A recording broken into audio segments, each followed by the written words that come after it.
Hello everybody, Larry here with Farmstead Way, and this is Liquor Stories. Well, my wife's trying not to laugh behind the camera, but in all seriousness, you all wanted to see a book library video.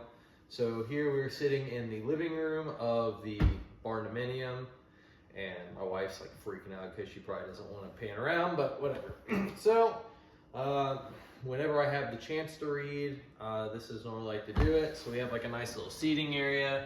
I've got this nice area over here where got a super aesthetic kind of colonial setup, but I really like more of the colonial style shaker-ish look. So that's kind of what we went with. So what am I reading right now? So if you want to bring the camera in. So on Audible, I've been reading a book called The Book of Virtues. And it is really good. So the way I like to go through books is I use Audible when I'm on the road because we've got small children and it's really hard to just sit down and be all intellectual and sit and read, because as soon as you do one of these and kids are being crazy and you got to get up. But whenever I do have time, I like to use Audible and listen to a book and read it at the same time. It allows you to really get immersed in the story. Also, just reading a book by itself is really relaxing. And then when I'm on the road, I use a lot of Audible. So, reading the Book of Virtues. Up on Deck, Louis L'Amour. I try to bounce back and forth between like nonfiction and fiction, because if you go down a certain rabbit hole too much, you'll burn yourself out.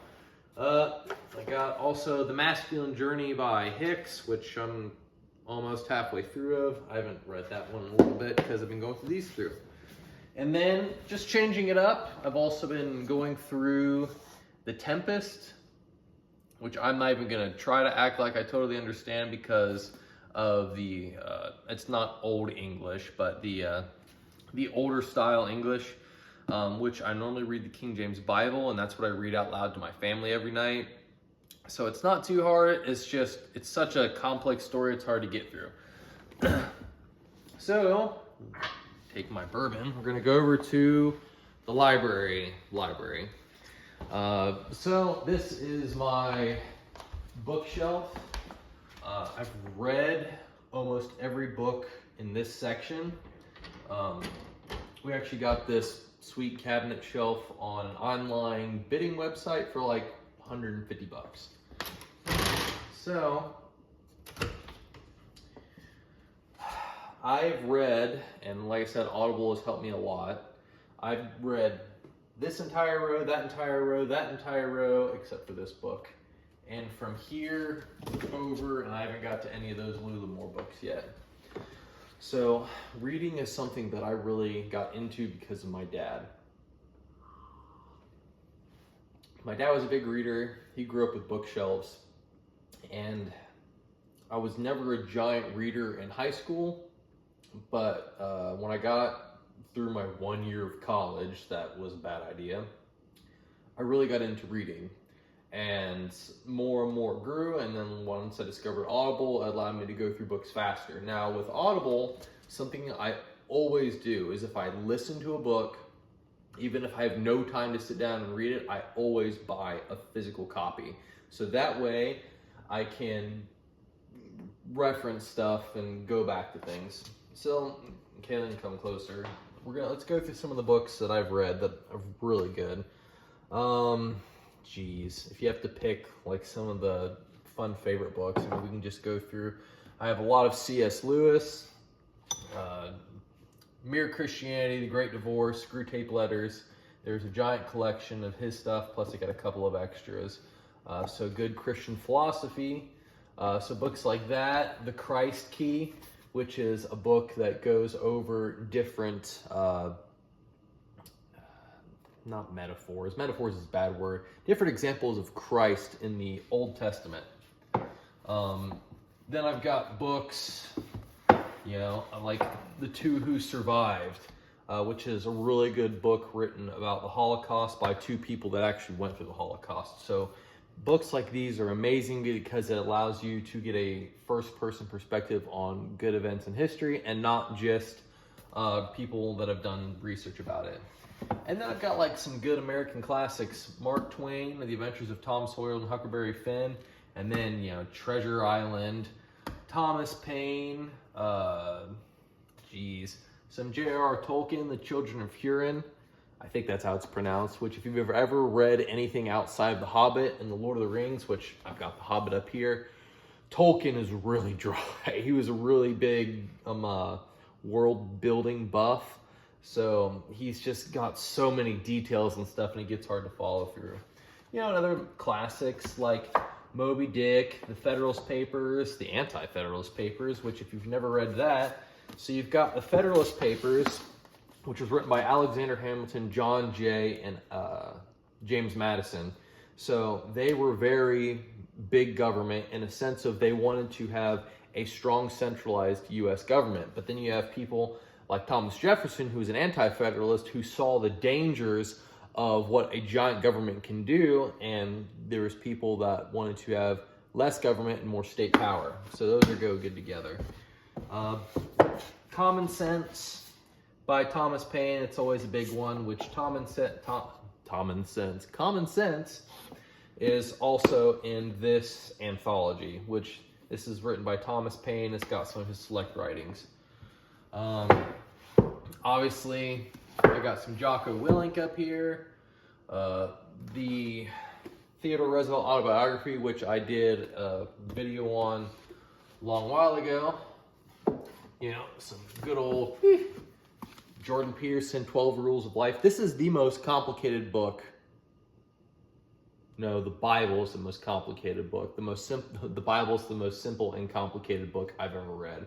But as far as being intellectually highbrow, you could read this book 10 times and just barely start to understand it.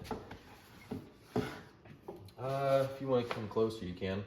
And then down here, I got American history. Alan Eckert is really good for Native American history, especially in this area. If you've ever heard of the Shawnee Indian Tecumseh, his main Indian village of Chilhaugatha or Chillicothe is 45 minutes down the road from here.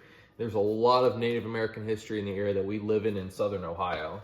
So, books by him, A Star in Our Heart, The Life of Tecumseh, and then The Frontiersman, which goes up through the life of Simon Kenton. Where is it? Yes, of course I have this book. Everyone should read this book. And then, you know, say other Jocko Willink, The Discipline Equals Freedom Field Guide is really good. Now, something else that's really interesting that I have also read into. I am a Christian, and I have read the Book of Mormon and the Quran, which I don't fully agree with the Mormon ideology, and I don't fully agree with the Islamic ideology. But if you're going to have thoughts and ideas against something, you need to understand where they're coming from, and you have to read their books, because there's way too many Christians that say, oh, I'm against Islam, and I'm against Mormons. Like, have you read their literature, like, at all? And also, just because you don't agree with something doesn't mean that you can't take something and learn from them. Like, regardless of what you believe about the Islamic faith, because, you know, Islam is very much based on old monotheistic ideologies. If you take away all the stuff that you don't agree with, this is a very beautiful book that has a lot of great poetry about God. Is there stuff in it I don't agree with? Yes. But you need to read this kind of stuff so you can understand where people are coming from and see their viewpoint of things. And what's really interesting is the more you read viewpoints that you don't agree with, the more it really tests what you believe, and you can really fortify and lock down what you agree with. So up here, you can move around, Kayla. Another good book, 48 Laws of Power by Robert Greene. Another book that you could spend the rest of your life reading over and over again, and you can get more and more out of it. Now, when it comes to reading books, I'm not a huge fan of speed reading because I think it's more about quality than quantity. you can read hundreds of words a minute, but if you don't pick up the meaning and the understanding behind the books, what's the point? And when you read a book, you may go through an entire book and only pick out one or two things. That's like, you can go through this whole book and just pick out a sentence or a story or just a concept that you really can gravitate to. Let's see here. Like, for instance, Moby Dick. Thick book. It's like, 400 or 500 pages. I don't remember all the stories about this or the details about this, but what do you get from it? You learn that Captain Ahab has this obsession with killing Moby Dick, the white whale. And you can learn, even though it's fiction, because although the stories and certain events can be fictional, but normally even in fiction books, human nature does not change. You see in this book what happens when someone obsesses with revenge, and that he is willing to take Queequeg and Ishmael and the entire crew of his ship down to the depths of the ocean because he was obsessed with this. And it shows you that how, fruitless revenge can be. You've got history books like George Washington's Secret Six, Andrew Jackson and the Miracle in New Orleans, and all these books are like Brian Kilmeade, and you can just pick up little nuggets of wisdom from George Washington, Andrew Jackson, Thomas Jefferson, Sam Houston, Booker T. Washington, and Frederick Douglass, and those people. And just, even if you don't remember all the dates and all the details, you could pick up tidbits of people's character and figure out how you can apply them to your own life. I mean, like 7 Pillars of Wisdom. You're not going to remember everything that's in this book because, it's like 2 inches thick. But you just can get a snapshot of beautiful moments in history of when T.E. Lawrence went over to Turkey and Arabia and was doing all that crazy stuff trying to stir up the Turks to fight the Arabians to get pressure off of the European front. So I would love to get through. There's a bunch of books over here that I've not even gotten to that I'm very much looking forward to. But build your own library. Something I learned from, I think it was, Booker T. Washington, is he had a little fruit box. And he started putting books in it, and he called it his library. So whether you have 5 or 6 books on a shelf, or whether you have this, or whether, if you've been to Biltmore Estates, a whole room twice the size of this, full of books, start building a library. Start reading things that you would never think you would read. Like this book, 3 Cups of Tea. We have a hiking trail that's nearby us that has a book drop box. So someone just dropped this book off, and I knew nothing about it. And I got to learn this amazing story of this man that went over to Afghanistan around 9/11 and built schools for children, and how over 3 cups of tea you can build a really intimate relationship with all the tribesmen and tribal people of the mountains of Afghanistan. And like I said, read everything. I got a book about pirates. I've got a fictional spin-off of Sherlock Holmes. Obviously, I got regular Sherlock Holmes down here. Tim Kenny's book, Scars and Stripes. I've got books from World War II written by Major Dick Winters. I've got books on martial arts, the Karate Do the Way by Ginchi Funakoshi, the founder of Shotokan Karate, because I've done martial arts. Something else that is really important, and I need to get another one, is get you a dictionary, because you're going to read and you're going to come across words that you don't know. And that's something that's lost in this day and age, is the English language.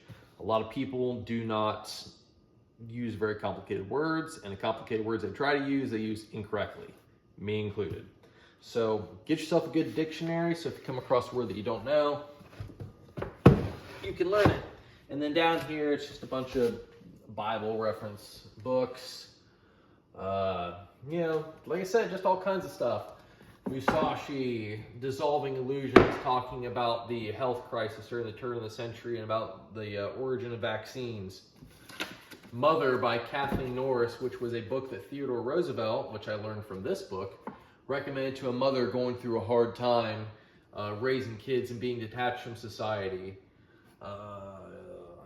Other books, stuff about shooting and being prepared. Leadership lessons from Ulysses S. Grant. The Patriot's Handbook, which has got a bunch of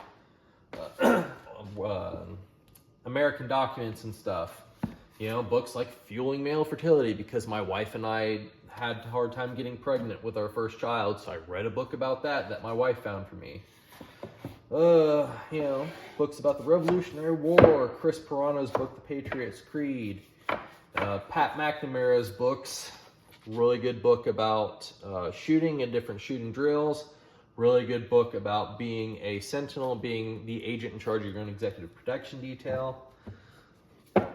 Jocko's kids books, The Way of the Warrior Kid.